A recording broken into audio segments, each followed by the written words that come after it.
Thank you. Thank you. Let's be seated, please.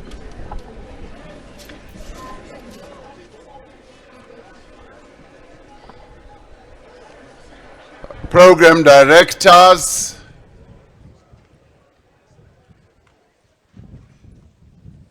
President Thabo Mbeki, former president of our republic, we thank you for being here. And we thank you for not only being here, but we are delighted that we are following in the footsteps that you laid to have this moment happening. We thank you for that. You did not only, together with the father of our democracy, Nelson Mandela, direct that this should happen, but you were also there in exile with a number of the comrades who lie here, especially our former Secretary General Dumanokwe, whose remains also lie here. So this moment is special for you as well, because you in many ways have been part of this whole process, and you lived through it and you experienced it. So thank you for being here. We honor you and we appreciate what you initiated. So thank you very much.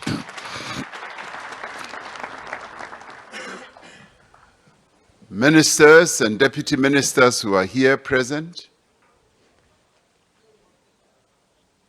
the Premier of Gauteng, who is not here but represented by his MEC, the leadership of the African National Congress and the leadership of the Pan-Africanist Congress, and other liberation movements who are here as well, stalwarts and veterans of our liberation movements, traditional leaders who are here present with us, and our faith healers who are also here, who played an important role in enabling this moment to also take place. Your Excellencies, High Commissioners, and other ambassadors who are here with us present today, key officials in our government who also enabled this occasion to happen in the organized way that it is happening, the leadership of the military high command, the command of our military and the police who are here, and the chief of the National Defense Force, General Mapanya, friends and distinguished guests, but more importantly, the families of those we are reburying here today. We thank you for being here and we honor you. Minister McKenzie, I didn't know that you regard those who think that you are happy as being liars.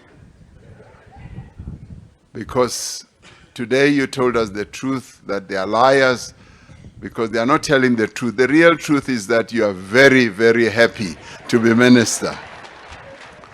Now, when I called Minister McKenzie, as we were putting together the government, I called him 3 times.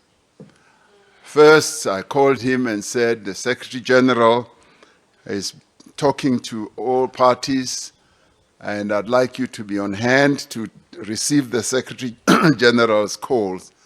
And he said, no, don't worry, President, we'll be ready.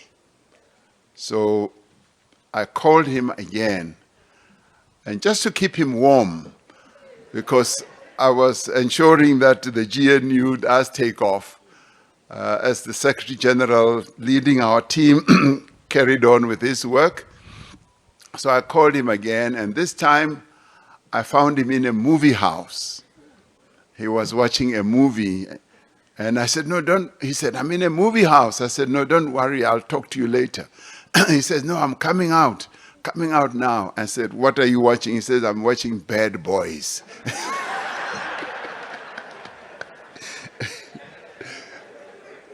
Bad Boys 2. So I just said, no, all I was doing was to call you and say, the discussions are going on and you are part of them. Don't worry, we'll call you again. So when I called him the third time was to inform him that I would have wanted to meet you, as I often meet all those who are about to be appointed to cabinet. I said, we don't have the time, we're rushing, but I've been talking to you, and I just wanted to let you know that I'd like to appoint you as the Minister of Sports, Arts and Culture. And he said, thank you very much, Mr. President, thank you. And then I put the phone down. Then he called me back. And he said, Mr. President, did I hear you correctly?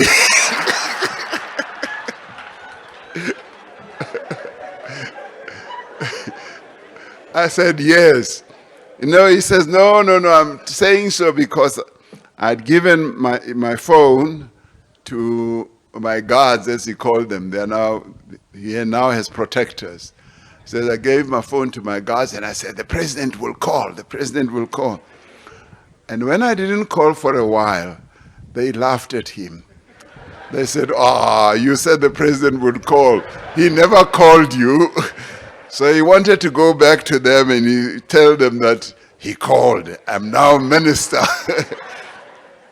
Minister McKenzie, we're very pleased with the work that you've done because you've really done a phenomenal task here. But I'll talk about that in a little while. Comrades and friends and colleagues, we are here today to celebrate the return to our soil of the remains of heroes and heroines of our struggle for freedom. Now, through this act of repatriation, what we are essentially doing is to reinstate their nationhood, their citizenship, their South Africanness, and their humanity. We are returning them to the land of their birth. We restore them to their families and to their people. And we're pleased that their families are here because through this we are also paying tribute to their families. Families who went through a lot of anguish and pain and depression and sadness over the years. And we pay tribute to you all for having gone through all that, and in fact, you sacrificed immensely. Decades ago, these freedom fighters left a country that was at war with itself. They left a country in which the fundamental rights of its people were brutally and cruelly suppressed by a system of apartheid, which was declared a crime against humanity, a fact that I recalled at the United Nations General Assembly a few days ago when I applauded the General Assembly for having declared apartheid a crime against humanity. Today, their remains return to a free and democratic South Africa. It will forever remain a source of regret that these men and women who lie here were never to see the dawn of the freedom to which they dedicated their lives, to which they sacrificed so much. It is fitting that we gather at Freedom Park to honor them, because it is here at Freedom Park that we remember our struggle for liberation and the many men and women who fought so that we may be free. It is here that we celebrate the achievement of our democracy. And it is here that we pledge to strive together, sparing neither strength nor courage until the fundamental freedoms of every South African are realized. Through the repatriation of the remains of these freedom fighters, we are giving further effect to the preamble to our Constitution. In the preamble, we are enjoined to recognize the injustices of our past and honor those who suffered for justice and freedom in our land. We are called on to heal the divisions of the past and establish a society based on democratic values, social justice, and fundamental human rights. While these freedom fighters belonged to different political parties and different political traditions, they were united by a common vision of a free South Africa. And though they departed this life many years ago, their ideals and values continue to guide the South Africa that we are building today. Their activism and their sacrifices continue to inspire our efforts to build a better life for all South Africans. As we welcome these patriots back home, we owe our everlasting gratitude to the countries that offered these freedom fighters shelter, that offer them support, and in the end, a fitting resting place.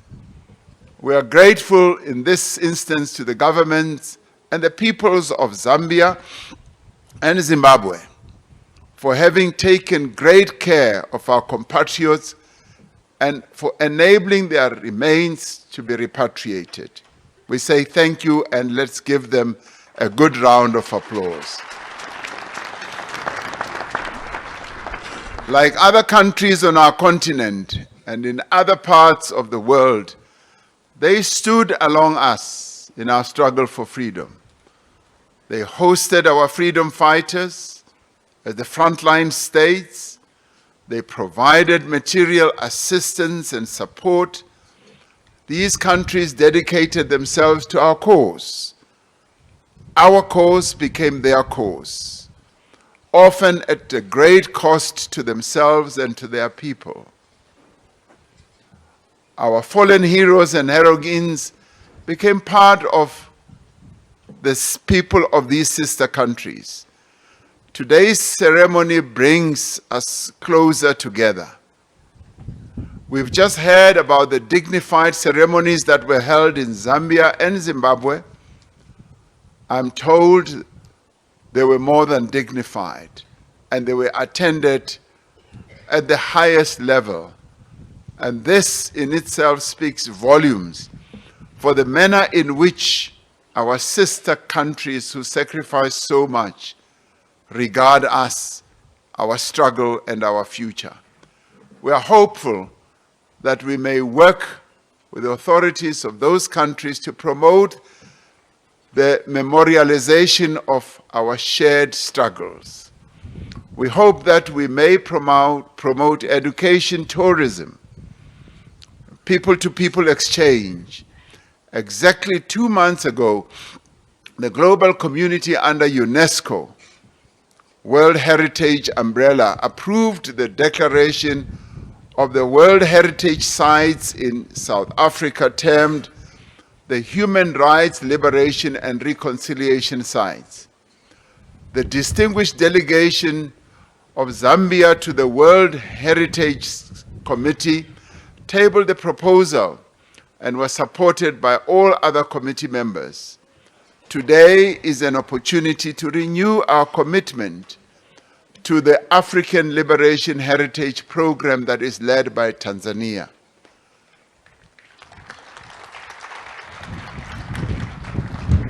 And today's ceremony must build on the emerging government-wide collaboration on cultural heritage and the memory of all our freedom fighters. We must work with education and heritage stakeholders to ensure that the names and contributions of these African freedom fighters are known and appreciated by generations. We must build memorials, yes, memorials, to the sacrifice, to the resilience and solidarity that characterized this profound friendship between our countries. We must also undertake memorial activities that showcase the innovation of our people across all disciplines, across shared industries as well. While we remember these heroes and heroines through monuments and acts of memory, ultimately the greatest tribute that we can pay to them is to build a South Africa in which all people are free and equal. And we must honor their memories by working with greater determination to lift the people of South Africa out of poverty and create employment and opportunity. That will be the best memorial that we can build for the people who sacrifice so much, who are lying before us. We must work to end all forms of violence, particularly violence against women and children. And we must build safe homes and safe communities. We must tear down the divisions between black and white, between men and women, and between rich and poor. The return of these freedom fighters reminds us of the caliber of activists that led us on the path of democracy. It reminds us that whenever we are or wherever we are and whatever we do, we are called upon to be the agents of change. We are called upon to be activists. In our actions, in our conduct, we must follow the examples of these men and women who lie here. And we must strive for unity and not division. And we must hold ourselves to the highest standards of integrity and probity. The journey of these patriots reflects the powerful and irreversible ties of solidarity and friendship amongst Africans and the peoples of the world.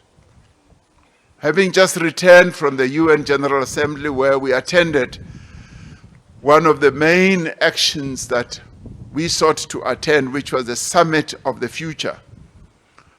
At that historic gathering, the representatives of various countries and humanity, I'll call them, raised their voices in support of effective multilateralism and sustainable development, and underlined sustainable development. They reaffirmed their commitment to global justice, peace, and equitable system of international governance.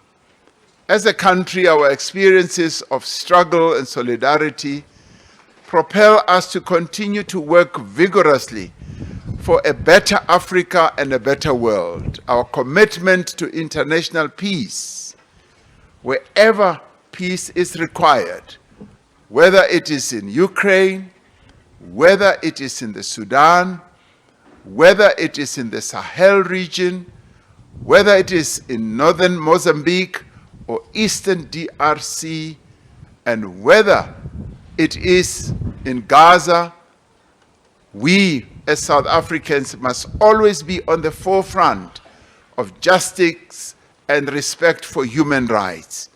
That is where we belong, and that is where we must continue advocating for. We will continue to stand opposed to any form of colonialism of apartheid anywhere, and we will continue to stand with the people of Palestine. We stand with the people of Western Sahara. Like the compatriots that we honor today, we know that freedom is indivisible.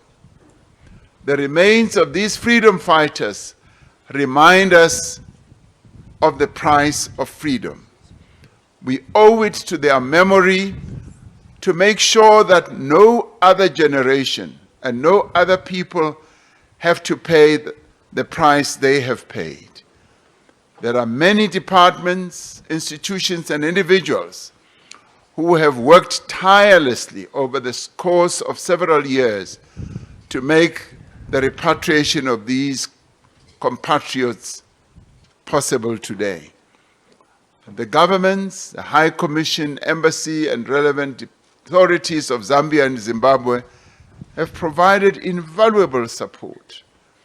This project was made possible, yes, as I said, by the outstanding vision that was started by Nelson Mandela, continued by President Thabo Mbeki, and we are now continuing with it. But this is where the government, intergovernment cooperation has been at its best, and underpinned, yes, by the government of national unity. Who would ever have thought that a minister from another party that, much as a relative of his, has also suffered during this period of apartheid, devastation and tyranny. But who would ever have thought that this program would be pushed through by a minister who's not an ANC minister, taking forward the work that was started by an ANC minister. So we thank you for that. This is the government of national unity at work.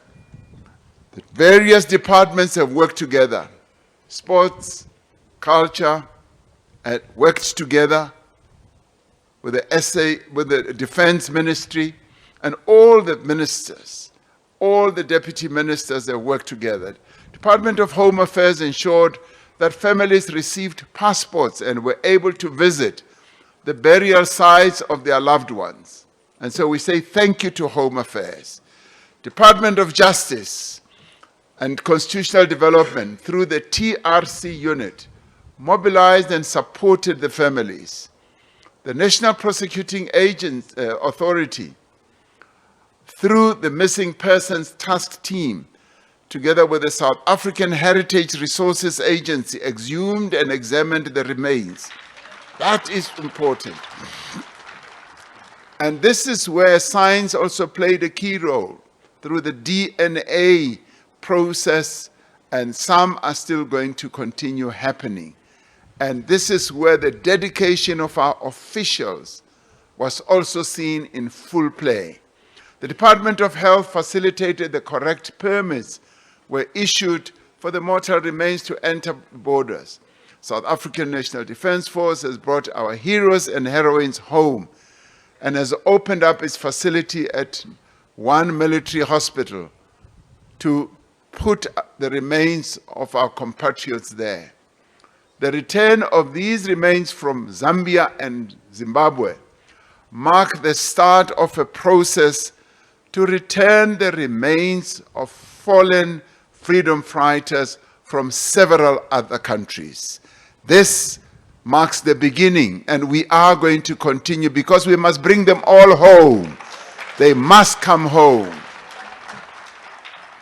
The Exile Repatriation Project will continue in fulfillment of the duty that we owe to those who fought for our freedom, to their families, and to the generations to come. South Africans need to know who these people are and the contributions that these returned freedom fighters have made. Some of them are well known.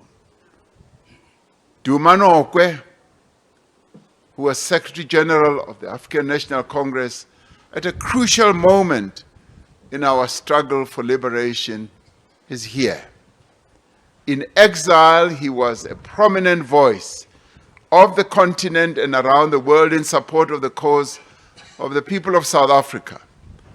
It is perhaps a sign of his esteemed place in the history of the liberation movement that his remains were exhumed, still wearing, Secretary General Mbalula, the ANC scarf in which he was buried in Lusaka in 1979. John Nyati Pokela was the chairman of the Central Committee of the Pan-Africanist Congress. who spent more than a decade on Robben Island for his activities as a member of the Azanian People's Liberation Army, then known as POCO. He is remembered for the vital role he played in forging unity within the PAC, and he passed away sadly in Harare in 1985. Another prominent leader of the PAC was Edwin Litsolo Makoti. He was a founding member of the PAC, as we've heard, and was Secretary for Publicity and Information in the PAC Central Committee at the time of his passing in Harare in 1989.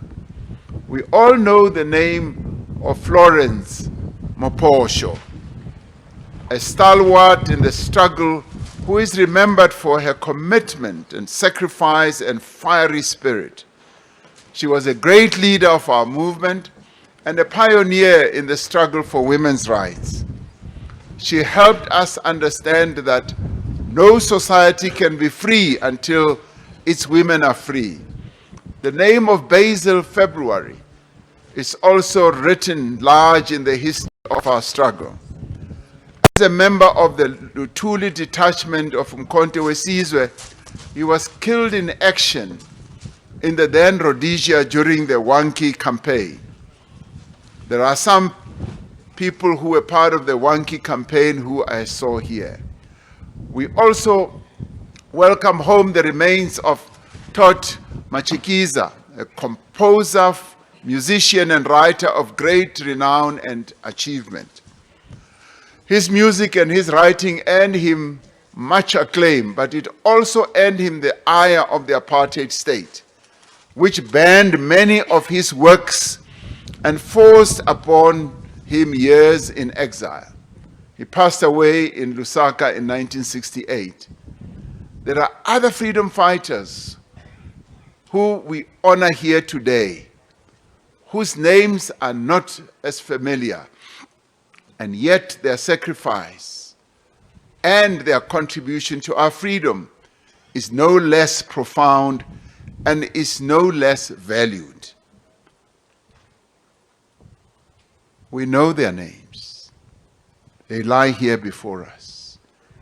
And those that we have brought from Zimbabwe are Balungile Shembe, John Maru, Madoda Mnyoli, Clayton Zele, Bafana Duma, Edwin Makoti, Edna Mgabaza, Victor Nxumalo, Patrick Litlalo, Frank Nkosi, Ngangule Kachwa, Judson Kuzwayo, Andrew Mashaba, David Opa Mkhobu, John Nyati Pokela, Basil February. From Zambia, Vernon Mudley, Todd Machikiza, Adolphus Mvemve, Vincent Kumalo, Stanley Puti Molefe, Thabo Mbele,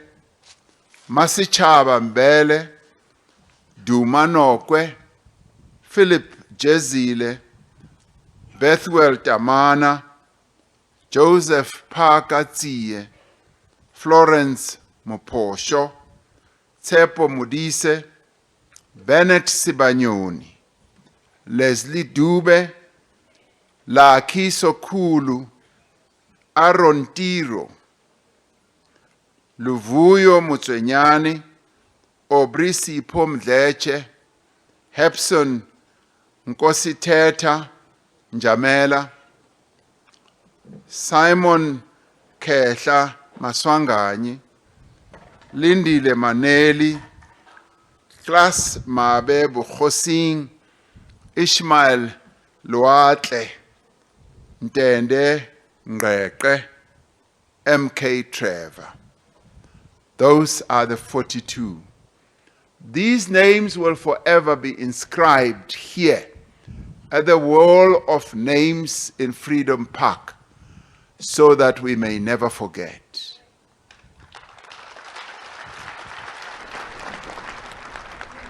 Now, Freedom Park is continuing to record the history of our struggle, right from the time when our forebears fought against invaders and colonizers.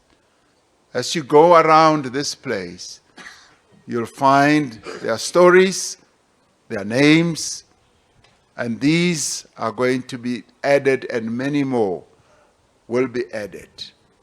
This is a sacred place. This is a place of memory. This is a place that talks about us, about our struggle, and about our history. Any nation that values its freedom holds its liberation heroes and heroines in high regard. We are therefore, as a government, making every effort to preserve our liberation heritage. To do so, we must honor all those who authored this history by taking part in the struggle to free our country. This we must continue to do because our freedom can never be taken for granted. We must continue to honor those men and women whose love for their country and its people motivated them to sacrifice their lives for freedom. Now, I have given Minister McKenzie another instruction. I have said, which he possibly would have spoken about, I have said I want a memo on how we can create a heroes' acre for the heroes of our country. Now, as I travel, President Mbeki will testify to this, as I travel to other countries, to Zimbabwe, as I travel to Namibia. I haven't seen the one in Mozambique. I've seen the ones in Zimbabwe and Namibia. They have created just incredible heroes' acres where the heroes of their struggle are buried. And those memorial sites have in many ways become sacred places of the nation. Now, of course, we may well argue our leaders and heroes are buried all over the country, but it does not mean that the monuments that memorialize them cannot be brought together at a hero's acre. And this is where we should be going. So Minister McKenzie has another task.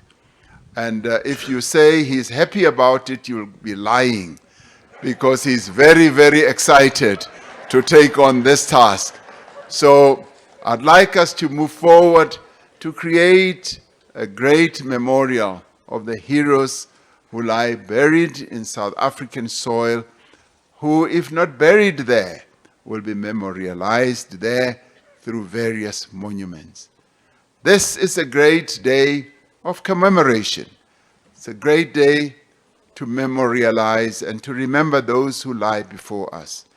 And it is with this that I once again ask that let us stand up and pay our honor to the heroines and heroes who lie here, and be silent just for a minute in honor of them.